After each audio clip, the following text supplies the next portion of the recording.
Hi, it's Steve. Today we'd like to show you how to change the drain hose on your washer. This is a really easy job. Let us show you how we do it. Now, to change the drain hose in this washer, we simply need to be able to pull the washer far enough forward so that we can access the connection at the base of the machine. But you'll also need to have something there to collect the water that will be left in that drain hose. So we'll start by unplugging the washer and pulling it forward.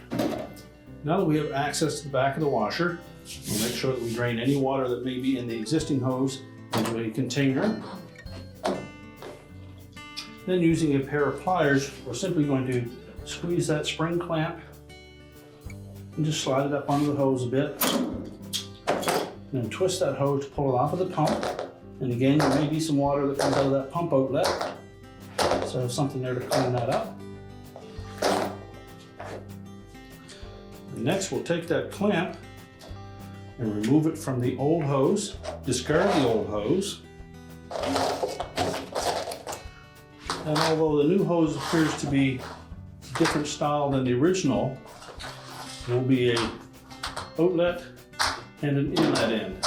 The inlet end will match the pump outlet. So we're going to begin by sliding that clamp up onto the hose. Then just moisten the inside lip of that drain hose so that it will slide easily over the pump outlet. Then take that hose, push it firmly over the drain outlet on the pump till it bottoms out. Then take your pliers and we'll slide that clamp up in front of the raised portion of that drain hose. And that will clamp it firmly to the pump outlet.